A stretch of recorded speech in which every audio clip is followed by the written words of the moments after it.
Hi, how are you doing? I'm Steve. Welcome, right side of the room. If I disappear at any time, it's because I'm talking to them over there. I'll come back, I promise. Okay, so what I'm going to be talking about is beyond budgeting, which is, I'm guessing, something that most of you won't have heard anything about. And why is it relevant for me to be talking about this at this conference? Well, I would argue beyond budgeting is a critical enabler of Agile. I think it's difficult to do Agile with conventional budgeting. But more than that, just like Agile, we regard culture and leadership and all of the stuff around that as to be absolutely critical. And that the process and the organisational cultural side are both necessary. It's not one or the other. And what I hope to be able to do is to kind of take these kind of woolly, waffly words around culture and leadership and try to make them a bit more tangible, because I think if we can make them a bit more tangible, there's more chance of us being able to do something about it. So I've got 20 minutes, so I'm going to be jumping around and racing through this quickly. I normally take 20 minutes on this, my favourite slide, which is me. But I'm going to have to do this really quickly, so please bear with me. The key thing in this is that I'm an accountant. I'm sorry, somebody has to do it. And I thought I was pretty good at the job, but after a while, you know, I worked for 20, 25 years as a practitioner in a big company, I realised that I was part of the problem. I was not part of the solution to the problem. Because what I'd been taught to do, I came to realise was fundamentally wrong. And basically, I've spent the last 15 years in a form of penance, trying to do something about it and to share what I've learned with other people. Secondly, I'm kind of familiar with the system side of things, technically, because I've got a small startup software company. It's been startup for about 10 years. It's not easy.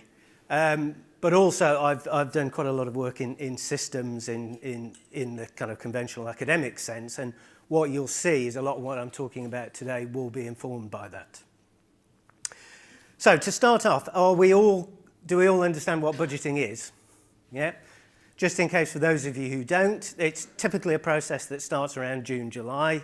If you're a cost centre manager, let's say, you're asked to try to predict what you're going to spend next year, and to break that down into lots of detail. So you'll be asked about your personnel costs, how much you're going to pay on contractors, probably how much you're going to pay on travelling, hotels, donuts, that kind of thing.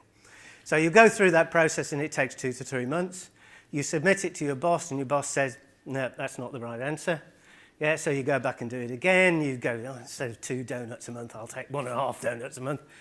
You go through that process and then it goes back to your boss. He says that's fine. He submits it to his boss or the boss of his boss, who, and this by this time is about November or December, and he said, no, that's not good enough. Yeah, take $1 million off.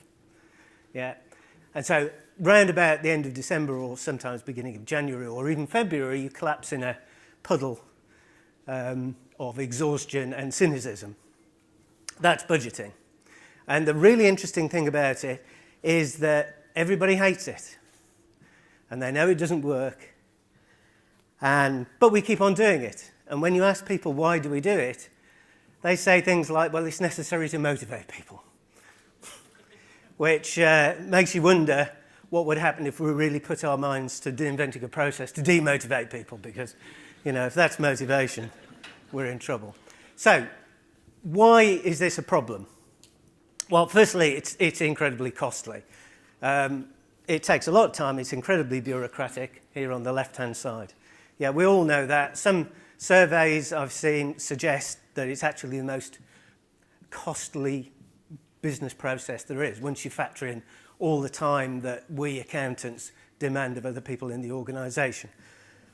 On this right-hand side, the trouble with budgets is because they lock everything in place. It actually makes it really difficult to do the right thing, because you lose your flexibility. You're over-constrained. These budgets represent a constraint. So if you recognise there's a threat you need to respond to or an opportunity you need to take, you can't do it because you don't have the money. But in the middle, there is another, perhaps in many ways, the most important problem, is not only does it stop you doing the right thing, it encourages people to do the wrong thing. Because in a budgeting environment, how do you win? Yeah, if you're responsible for a revenue budget, you spend a lot of time trying to negotiate the lowest possible budget you can do, because it's much easier to do that than actually increase revenue by improving performance. If you've got a cost budget and you come near the end of the year and you haven't spent it all, what do? You spend it whether you need to or not. It's called use it or lose it. So something that is there ostensibly to help improve performance actually ends up sub-optimizing in a big way. So what I want to try and do is to kind of pull this apart so that we can understand what it is we're dealing with. And it's basically a control system. And I guess lots of people in this room are engineers of one sort or another, so you'll know what I mean when I talk about a control system. But it's a control system for a social organisation, and it doesn't work. So this is what we start off with. We have an organisation which is interacting with its environment, called the market. And the market is incredibly dynamic and unknowable. It's uncertain. I would argue it's not only uncertain, it is by its very nature unknowable. Because you've got all this stuff happening.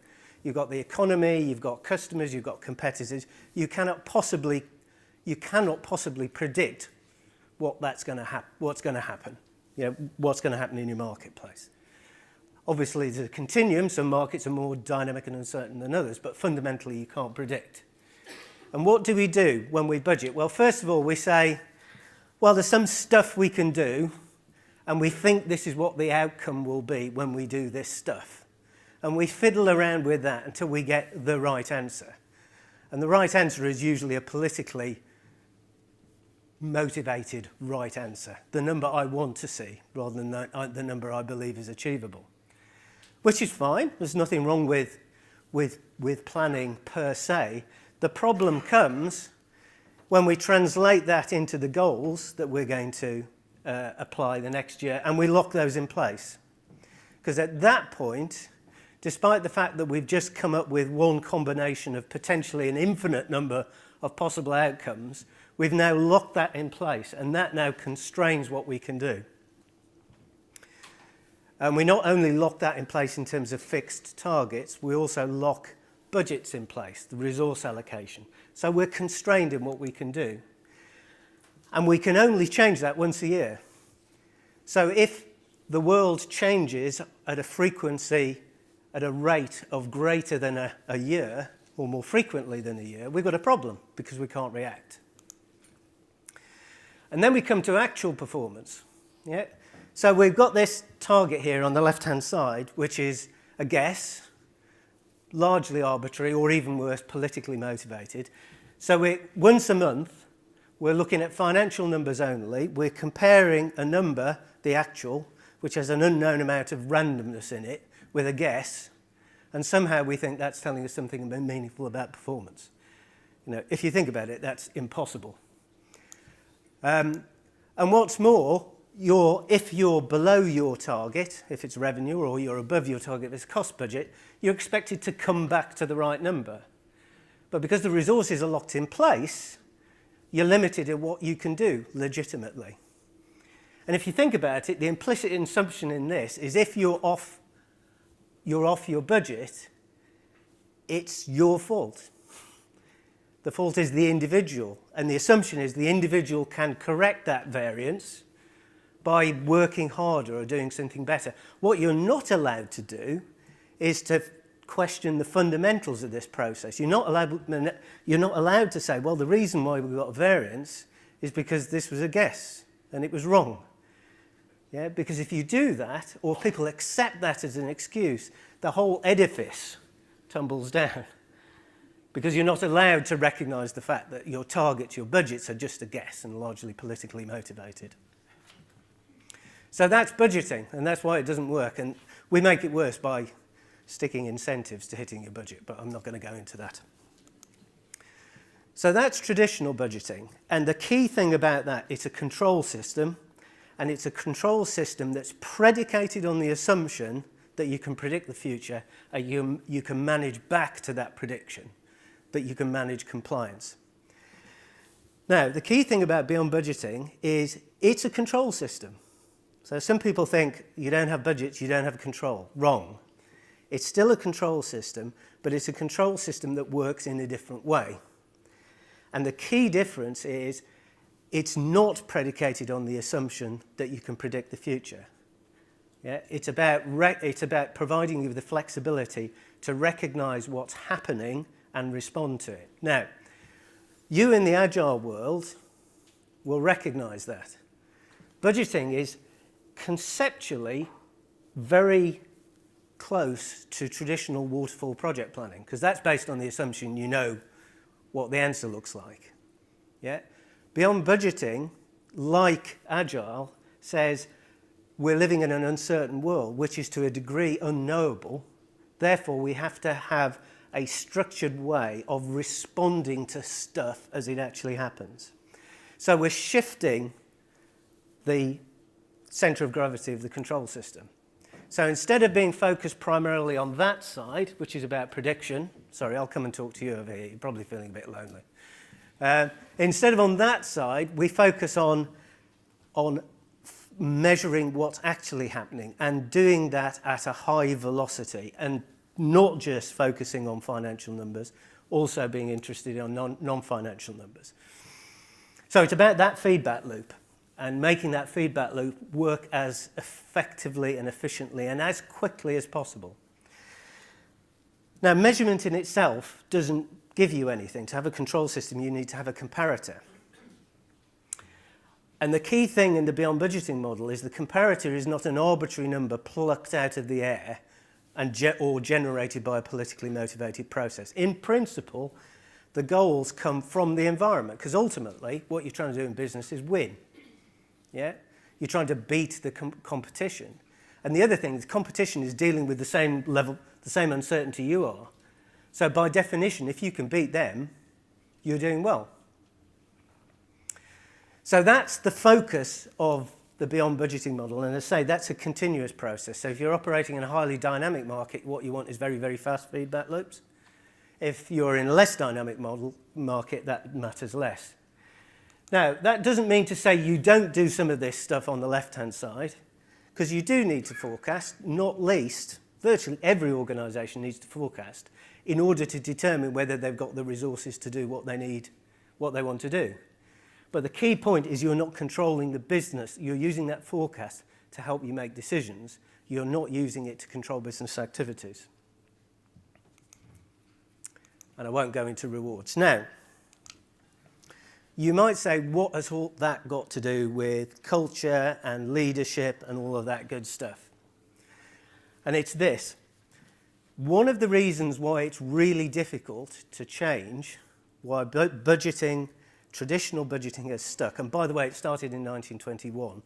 The first book, probably the first management book, was written by a guy called James O. McKinsey in 1921. It was called Budgetary Control. Yeah, so it's 100 years old. But the reason why budgeting is so difficult to change is because it fits into this world. Yeah, it fits into a world of hierarchical organisations based on power, where the guy at the top, the boss, is king, and budgets provide him or her with the ability to control their organisation. But it's a particular sort of control. It's a particular sort of control whereby by setting budgets, by setting targets, by setting bonuses, you're able to command what happens in your organisation. Many chief executives, for this reason, many chief executives think without budgeting they don't have control, because it's the power system. Budgeting becomes the power system of traditional organisations. So you've got these commands coming down, you've got compliance, which is managed through the budgeting system, and you've got information flows up and down the organisation. And the way this kind of organisation works is you chop people up into little compartments. You specialise. And it's their job, basically, to do what the plan tells them to do. So that's a traditional organisation. Now, that cannot work in a beyond budgeting world. Instead, you have to configure the organisation differently. In order to be agile, to get those fast feedback loops, you need to have people who are close to the market who are making the decisions. So you need to decentralise.